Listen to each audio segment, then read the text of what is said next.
File photo, U.S. President Donald Trump listens as his national security advisor John Bolton speaks during a presidential memorandum signing on February 7, 2019. The New York Times reported on Sunday that Trump told Bolton he wanted to freeze aid to Ukraine until officials there helped with investigations into Democrats. Liam Illis, Reuters. The stakes over witness testimony at President Donald Trump's impeachment trial are rising now that a draft of a book from former National Security Advisor John Bolton appears to undercut a key defense argument. Bolton writes in the forthcoming book that Trump told him that he wanted to withhold hundreds of millions of dollars in security aid from Ukraine until it helped him with politically charged investigations, including into Democratic rival Joe Biden. Trump's legal team has repeatedly insisted that the president never tied the suspension of military assistance to the country to investigations that he wanted into Biden and his son. The account immediately gave Democrats new fuel in their pursuit of sworn testimony from Bolton and other witnesses, a question expected to be taken up later this week by the Republican-led Senate. The trial resumes Monday afternoon with arguments from Trump's defense team. Story continues below. Advertisement. U.S. President Donald Trump told his then National Security Advisor in August that he wanted to continue freezing $391 million in security aid to Ukraine until officials there helped with investigations into Democrats, including former Vice President Joe Biden, the New York Times reported on Sunday. Reuters. Bolton's account was first reported by the New York Times and confirmed to the Associated Press by a person familiar with the manuscript on the condition of anonymity to discuss the book, The Room Where It Happened, a White House memoir, ahead of its release March 17. When the Times report went online Sunday night, the 7 House Democratic managers immediately called on all senators to insist that Bolton be called as a witness and provide his notes and other relevant documents. Senator Chuck Schumer, the Senate's top Democrat, issued the same call. Trump denied the claims in a series of tweets early Monday. "I never told John Bolton that the aid to Ukraine was tied to investigations into Democrats, including the Bidens," Trump said in a tweet. In fact, he never complained about this at the time of his very public termination.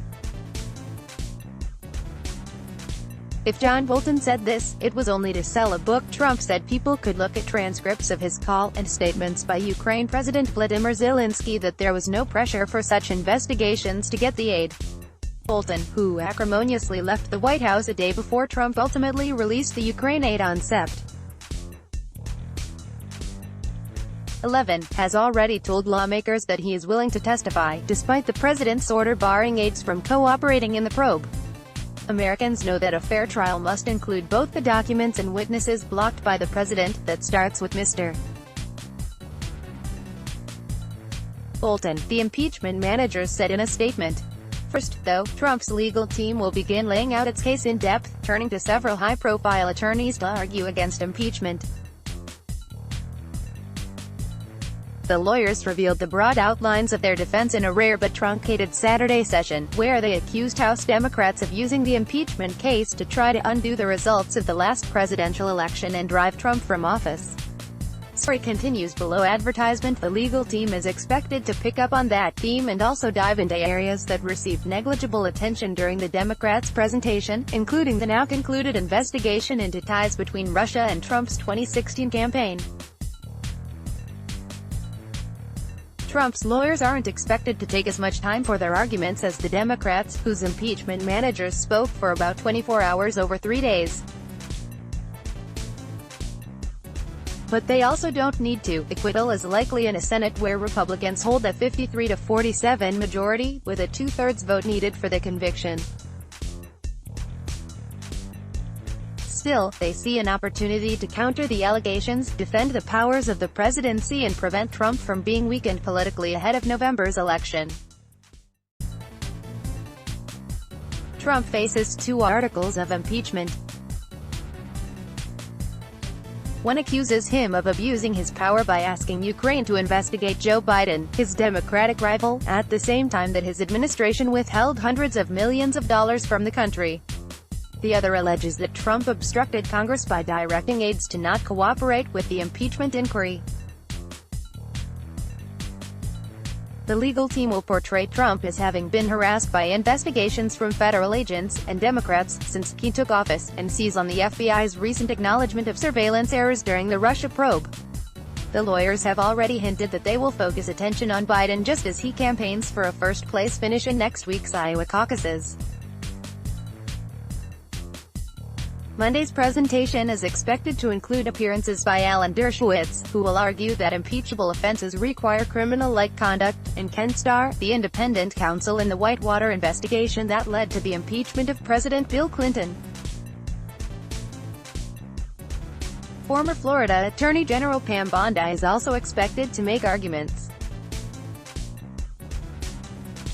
Many legal scholars reject Dershowitz's arguments, saying the Founding Fathers meant for impeachable offenses to incorporate a broad range of conduct by presidents. Dershowitz told the Associated Press last week that he understood that some critics thought his argument was bonkers but encouraged them to listen nonetheless. Story continues below. Advertisement. Democrats argued their side of the impeachment case for 3 days last week, warning that Trump will persist in abusing his power and endangering American democracy unless Congress intervenes to remove him before the 2020 election. On Saturday, the president's attorneys said there was no evidence that Trump made the military aid contingent on the country announcing an investigation into Biden. They also accused Democrats of omitting information that was favorable to Trump's case. Once Trump's team concludes, senators will have 16 hours to ask questions of both the House impeachment prosecutors and the president's legal team. Their questions must be in writing, and Chief Justice John Roberts, who has been presiding over the trial, will read them aloud. Sen. John Barrasso, RYO, told reporters Saturday that Republicans expected to get together on Monday to start formulating a list of questions. "We will meet as a conference and decide what questions we want to pose, what the order may be of those questions," he said. After the question and answer time has elapsed, the Senate will take up the question of whether to consider new witnesses and evidence, a question that could be more politically complicated with the account in Bolton's book. Story continues below. Advertisement. 4 Republicans would have to break ranks to join Democrats to extend the trial for an undetermined amount of time. Democrats have been especially seeking testimony from Bolton and acting White House Chief of Staff Mick Mulvaney. An attempt to call either probably would lead to a showdown with the White House, which claims both men have absolute immunity from being called to testify before the Senate, even in an impeachment trial. Block ads. Why?